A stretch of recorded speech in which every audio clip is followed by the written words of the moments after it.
लोगों का सरकार से ये कहना था कि 15 नवंबर 2000 को झारखंड बना है, इससे पहले ये बिहार था। तो उससे पहले जो एसआईआर हुआ था, वोटर लिस्ट बना था, वो 1995 में बना था। और 1995 जो वोटर लिस्ट है, वो मूल वोटर लिस्ट है। और मूल वोटर लिस्ट जो है बिहार में रह गया। तो 2003 से जो आप जो मैपिंग कर रहे थे, तो हम लोगों का ये डिमांड था कि मिलान करने की नियत से मिलान करने के लिए आप 1995 को भी शामिल कर लेते, ताकि जिनका पति का नाम गड़बड़ हुआ है, भतीजा का नाम गड़बड़ हुआ है, या किन्हीं का फादर का नाम नहीं आया, किन्हीं का दादा जिंदा है अभी लेकिन 3 में उसको मृत घोषित कर दिया, मृत बता दिया, तो ऐसे कई किस्म के त्रुटियां उसमें पाई गई है।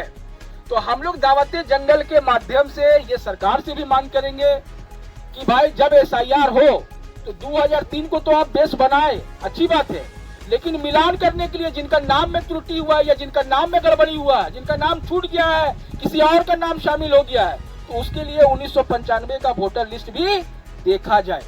होना चाहिए कि नहीं होना चाहिए? तो छूट जाएगा। जो स्थिति बनाया गया है, केंद्र में जो सरकार है वो हर चीज का नाम बदल रहा है, और उसको ये लग रहा है कि भैया जो विपक्षी दल है, जो कहीं किसी राज्य में सत्ता में है, वो सेकुलर वोटों से जीत रहा है, आदिवासी मुसलमानों के वोटों से जीत रहा है, तो उनका वोट कम कर दो, घटा दो, हटा दो, ताकि सत्ता में वो ना आए और ना राज्यसभा में जाए, ना लोकसभा में जाए, फिर फूल फेजर के रूप में यही शासन करे और जो मन में आए वो मनमानी करे। तो सिंगल पॉइंट कार्यक्रम उनका एसआईआर का यही है। एसआईआर 3 में भी हुआ था, लेकिन ये कागज लाओ, वो कागज लाओ, इसको लाओ, उसको लाओ। तो ये जो इस बार जो लाया है, कहीं न कहीं मुसलमान तो बना लेगा, दिक्कत अगर किसी को होने जा रहा है तो वो दलित और आदिवासियों को होने जा रहा है। इसको भी समझना पड़ेगा। और हमारा आदिवासी भाई और दलित भाई इस बात को समझ नहीं रहा है और समझेगा भी कहे। उसके लिए तो CAA 2019 में ला दिया है, सिटीजनशिप अमेंडमेंट एक्ट 2019। अगर उनको बोल देना कि तुम विदेशी हो, तुम भारत का नागरिक नहीं हो, लेकिन तुमको अभी रहना होगा, वो कौन सा बनाया है वाला जेल, क्या बोलते हैं उसको, डिटेंशन सेंटर में भी रखेगा, खुट्टी में कुछ साल, उसके बाद फिर CAA के तहत उसको नागरिकता मिल जाएगा। मसला तो हमारे साथ हो जाएगा। हम भारतीय हैं, खतियानी है, वोटर लिस्ट में मेरा नाम भी है, उसके बावजूद नाम में त्रुटि है, तो वो डाउटफुल में भी आ सकता है। तो इस प्रकार का मसला है। तीसरा जो इम्पोर्टेंट मामला है कि हजारों की संख्या में, चाहे पाली हो, चाहे बरम्बे हो, चाहे हुरहुरी हो, चाहे रातू हो, चाहे कहीं भी हो, कब्रिस्तान है, मस्जिद है, मदरसा है, ईदगाह है, लेकिन उसकी जो जमीन है जमींदार के द्वारा दिया हुआ, ओहदार के द्वारा दिया हुआ, राजा महाराजाओं के द्वारा दिया हुआ। कुछ जमीन गैर मजरूआ खास में है, कुछ जमीन गैर मजरूआ आम में है। अब मसला यह है कि भाई हमारे पूर्वजों ने कागज को रखा नहीं, हुकुमनामा से मिला हो या किसी से भी मिला हो तो वो कागज रखा नहीं, कागज भुला गया, कागज फट गया। तो अभी उस पर कहीं ना कहीं क्वेश्चन मार्क लगा हुआ है कि भैया वो जमीन का क्या होगा।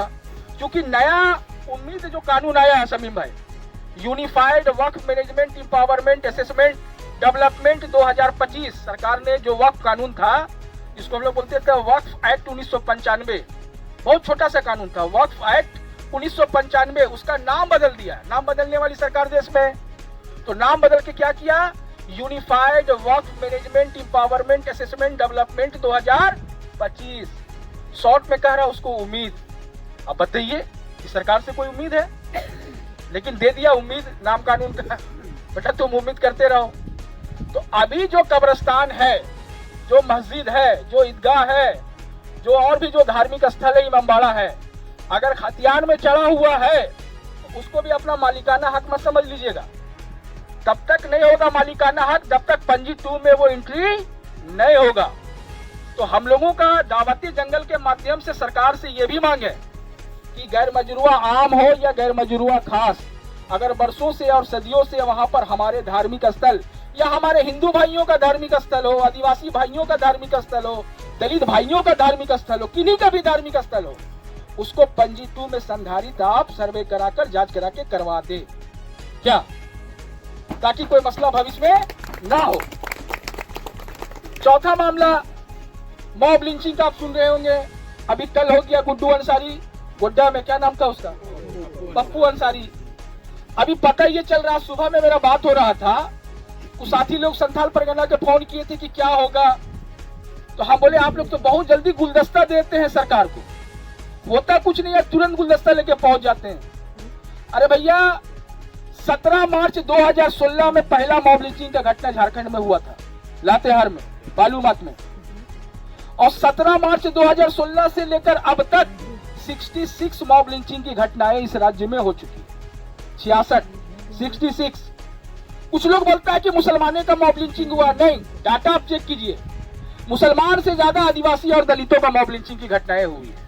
क्योंकि मुसलमान जो है अपने न्याय के लिए, सम्मान के लिए बोलता भी है, लिखता भी है, और जरूरत पड़ता है तो सड़क पर उतर के संघर्ष भी करता है, लेकिन वो नहीं कर पाते हैं, इसलिए पता नहीं चलता है।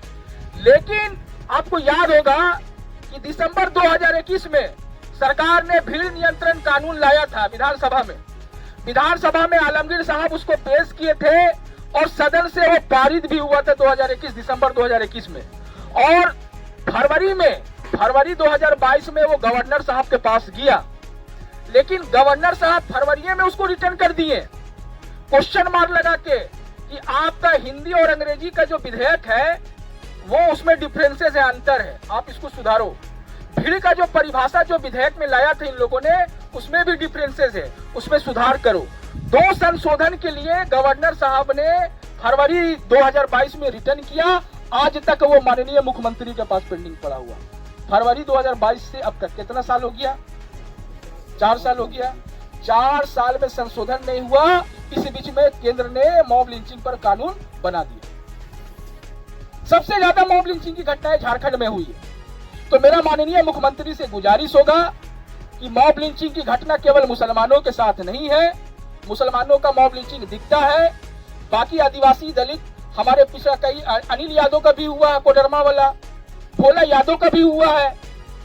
तो माननीय मुख्यमंत्री महोदय और हमारे जो दो माननीय मंत्री हैं, उनसे गुजारिश होगा कि आप लोग इसको लग भिड़ के जो संशोधन है उसको करवा दें, और जितने भी मॉब लिंचिंग की घटनाएं हुई है, पीड़ित प्रतिकार अधिनियम 2018 के तहत उनका पुनर्वास और उनका मुआवजा उसको भी आप दिलवा दें। ये हम लोगों का जावते जंगल कार्यक्रम के माध्यम से ये मांग है। तीसरा मांग है, अब चूंकि 6 लोग जो है अल्पसंख्यकों में आते हैं, मुस्लिम, ईसाई, सिख, जैनी, बौद्धिस्ट और अब तो पारसी भी है। कितना हो गया सर? 6 के साथ 7 हो गया। तो 7 समुदाय जो है अल्पसंख्यक घोषित है। अब जो सबसे बड़ा अल्पसंख्यक है वो मुस्लिम समुदाय है। अब झारखंड आंदोलन में मुसलमान और ईसाई दोनों शामिल था। अब मुसलमानों के लिए जो बोर्ड निगम आयोग है, अगर हम बात कर ले अल्पसंख्यक वित्त विकास निगम का, तो वहां पर जो एमडी है, डायरेक्टर है, वो अतिरिक्त प्रभार में है और पहले से 4 विभाग का प्रभार में कोई चौधरी जी हैं। उसी प्रकार वक्फ बोर्ड का बात कर ले, हज कमेटी का बात कर ले, माइनॉरिटी कमीशन का बात कर ले, तो वहां पर जो सेक्रेटरी और जो सीईओ है वो भी अतिरिक्त प्रभार में है। नियम ये कहता है कि आपको परमानेंट जो है सीईओ और डायरेक्टर रखना होगा, ताकि अल्पसंख्यकों के अधिकार से जुड़ा हुआ मसला, उनके न्याय से जुड़ा हुआ मसला में काम जो है देन इन देयर हो, उसमें देरी ना हो। लेकिन सरकार को समझे में नहीं आ रहा है, और मियाँ लोग को, हम लोग को कोई मतलब भी नहीं है। बस हम लोग पहुंच जाते हैं, माइनॉरिटी फाइनेंस कॉर्पोरेशन इसका कर देना है, इसको लोन दे देना है, मुख्यमंत्री रोजगार सृजन योजना के तहत वो अपने ले लेता है 6% और वहां जाके देता है 4%। ये भी खेल हो रहा है, अब बड़े पैमाने पर ये खेल हो रहा है। और अभी ये पता चला कि रांची जिला से 1100 से ज्यादा आवेदन पड़ा था, रांची जिला से 1100 से ज्यादा आवेदन पड़ा था, लेकिन 847 को रिटर्न कर दिया, रिवर्ट कर दिया। अभी 1100 से ज्यादा आवेदन पड़ा, उसमें 847 को रिवर्ट कर दिया, और बोल ये रहा है कि गलत तरीके से यह आवेदन आया। तो टोटल जो आवेदन वहां पर पड़ा 4000 से ज्यादा पड़ा, और 4000 से ज्यादा आवेदन जो पड़ा उसमें 2200 वापस कर दिया, और 1021 जो था गाड़ी वाला था आवेदन, गाड़ी लेने वाला, उसको बोला देवे नहीं करेंगे। तो 640 आवेदन को स्वीकार कर रहा। काहे भाई ऐसा काहे कर रहे हैं? अब हमको ऋण भी सरकार से नहीं मिलेगा, हमको चाहिए था 3 अरब 66 करोड़। फाइनेंशियल ईयर 25-26 में माइनॉरिटी फाइनेंस कॉर्पोरेशन ने सरकार से मांगा 3 अरब 66 करोड़, सरकार ने दिया मात्र 40 करोड़। अब बताइए क्या होगा? 366 करोड़ चाहिए, मिल रहा 40 करोड़। तो ये जो स्थितियां हैं, वक्फ बोर्ड में सर 2012 में 13 को पद स्वीकृत हुआ, हज कमेटी में 9 को पद स्वीकृत हुआ 2012 में, आज तक उन पदों पर कोई बहाली नहीं हुई। यही हाल माइनॉरिटी कमीशन का है, यही हाल माइनॉरिटी फाइनेंस कॉर्पोरेशन का है। बिहार में आप जाके चेक कीजिए, वहां पर अल्पसंख्यक निदेशालय है स्टेट लेवल पर, अल्पसंख्यक कार्यालय है डिस्ट्रिक्ट लेवल पर। यही हाल उत्तर प्रदेश में है, उत्तर प्रदेश में भी है, पश्चिम बंगाल में भी है, मध्य प्रदेश में भी है। झारखंड में लगातार हम लोग बोल रहे हैं कि भैया आप राज्य अल्पसंख्यक निदेशालय बनाओ, जिला में जैसे कल्याण विभाग है उसी प्रकार अल्पसंख्यक का कल्याण कार्यालय बनाओ, लेकिन सरकार इस पर कुछ कर नहीं रहा। तो इस प्रकार के कई मसले हैं। अभी आप देखे होंगे कि भाई बधाई का दौर चल रहा था कि हजारों लोगों का जो है नौकरी का रास्ता साफ हो गया, सरकार ने मदरसा आलिम फाजिल डिग्री की मान्यता दे दी। मान्यता मिला है क्या मदरसा आलिम फाजिल डिग्री का? कहीं कोई नोटिफिकेशन आपने देखा कि जो आलिम और फाजिल डिग्री है, जो बीए और एमए के समकक्ष है, सरकार ने उसकी वैधानिकता, एलिजिबिलिटी और मान्यता अप्रूवल वो कर दिया? ऐसा कोई लेटर गुजरा? नहीं गुजरा। लेकिन बधाई का दौर चलने लगा कि सरकार ने बहुत बड़ा काम कर दिया। जब हमने चेक किया तो पता चला कि ऐसा कोई निर्णय ना तो कैबिनेट लिया है, ना तो कार्मिक विभाग लिया है, और ना ही विधि विभाग लिया।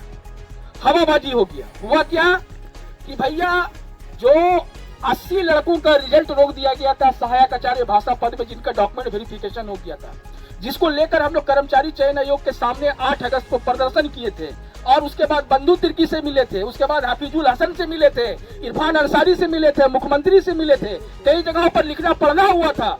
और विधि विभाग में हम लोगों ने लिख के दिया था। हम लोगों ने हाई कोर्ट के जो बड़े एडवोकेट मुख्तार खान साहब, उनसे डॉक्यूमेंट वेरिफिकेशन करवाए, उनसे कागज पत्र तैयार कराए, मेमोरेंडम तैयार करवाए, लीगल ओपिनियन के साथ। वो वाला में केवल स्वीकृति दिया कि भैया जिनका रिजल्ट रुक गया है उनका रिजल्ट जारी किया जाएगा, लेकिन बाकी कुछ नहीं हुआ।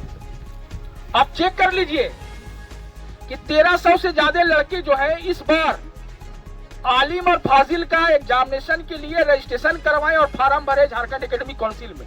1300 से ज्यादा लड़का आलिम का, आलिम ऑनर्स का, आलिम पास कोर्स का और फाजिल का, तीनों मिला के। लेकिन जय का अचानक क्या बोला कि हम एग्जाम नहीं लेंगे, लेकिन जो पैसा लिया उसको भी तो वापस कर देना था ना। जय को रजिस्ट्रेशन का और एग्जामिनेशन फार्म का वापस नहीं किया, अब बोले एग्जाम नहीं लेंगे। और सरकार को सर 2013 में झारखंड हाईकोर्ट ने कहा था कि आप इस पर टीम बना लो और टीम के रिपोर्ट के अनुसार इसको यूनिवर्सिटी से टैग कर दो। 2013 से रांची यूनिवर्सिटी या राज्य के किसी भी यूनिवर्सिटी से आलिम फाजिल का एग्जाम कंडक्ट कराने का, टैग कराने का मामला पेंडिंग पड़ा हुआ। तो हुआ क्या? आप पेशा कानून बनाए, बहुत अच्छा। वहां पर मांगा गया था 300 करोड़, आपने दे दिया, बहुत अच्छा बात है, आप सब कीजिए। लेकिन हम भी इस राज्य के निवासी हैं, हमारे भी मसले हैं, हमारे भी मामले हैं, उनको भी आपको सॉल्व करना पड़ेगा।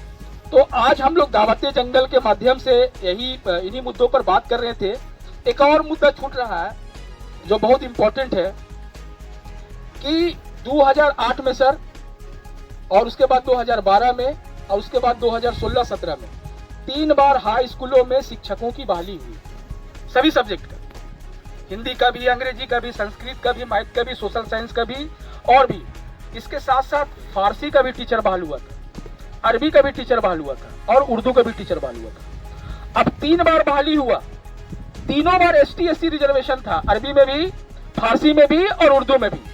चलिए ये देश की पॉलिसी है तो रिजर्वेशन भी होगा, लेकिन ये भी तो पॉलिसी था कि आरक्षित पद में अगर कैंडिडेट नहीं मिलेगा तो उसको पिछड़ा और सामान्य वर्गों से भर दिया जाएगा, था ना?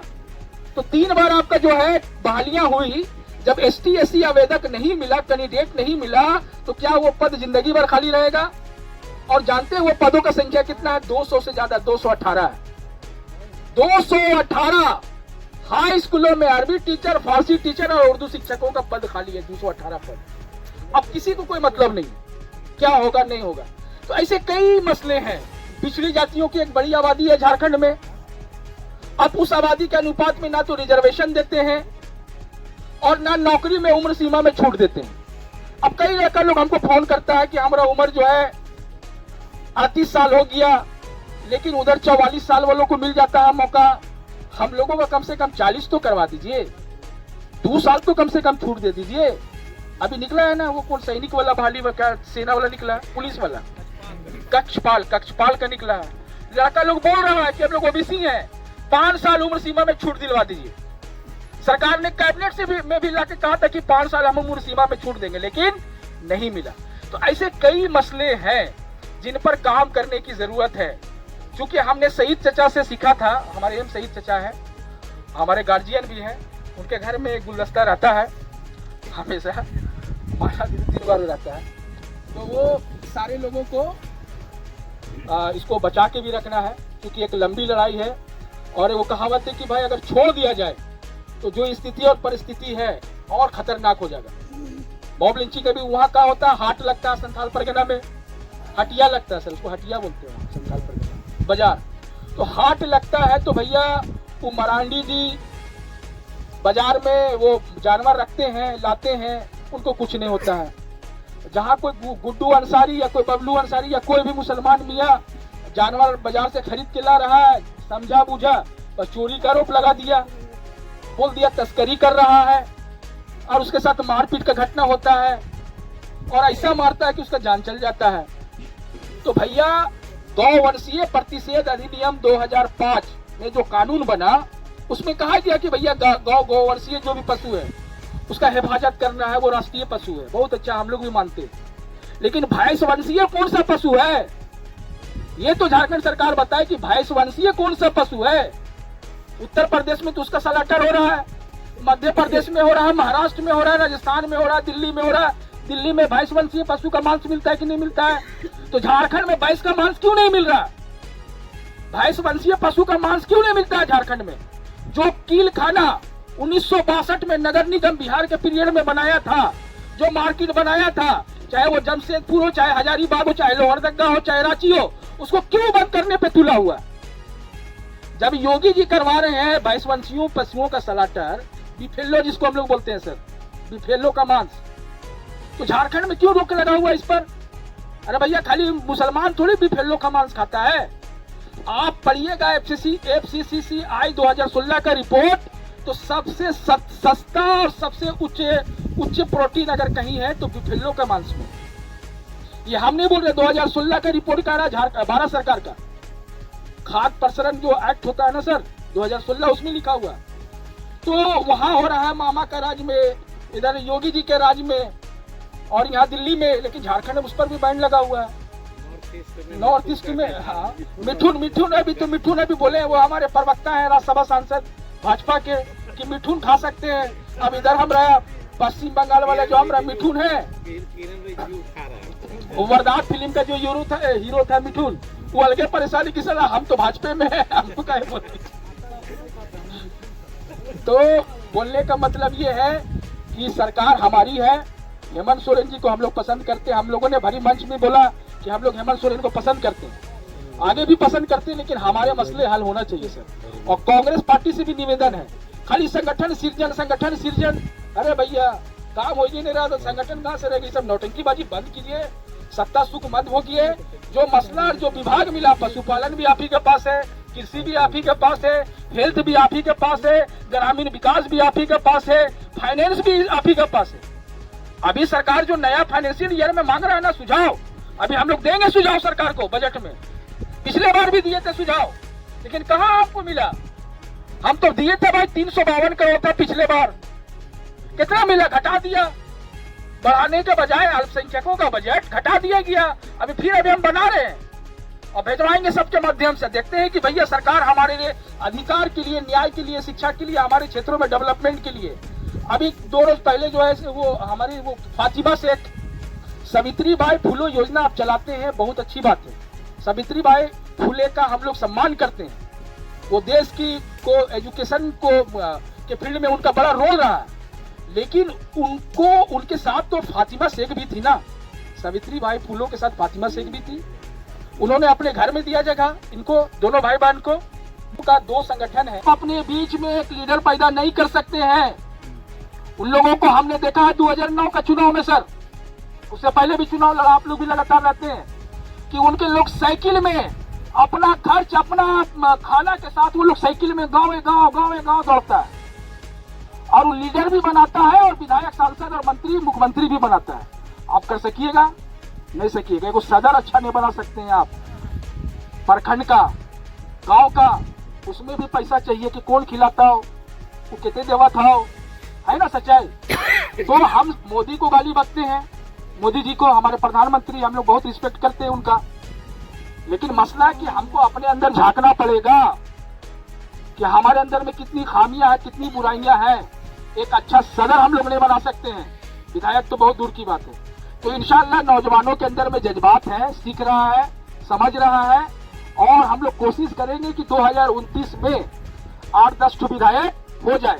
संथाली मुसलमान लोग हम लोग को बोलता है, संथाल परगना जाते हैं सर, बोलते हैं रांची कर आदमी मने कुछ होने जाने ला, खाली खाओ लग मोती मिठुन के तार का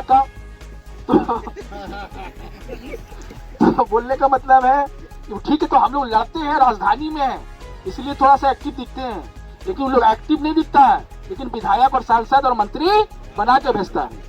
ये हम लोगों के लिए शर्म की बात है कि 10वीं छोटा नागपुर में 11 गो विधानसभा है, गिन लीजिए आप हाथ से। 2 गो लोकसभा है, एगो लोकसभा रिजर्व है, एगो जर्नल है, वो परमानेंट हो गया सहाय परिवार के लिए, बस समझ लीजिए। हटिया रिजर्व हो गया सहदेव परिवार के लिए, रांची रिजर्व हो गया, वो मैडम का क्या नाम है, मांझी के लिए हो गया है।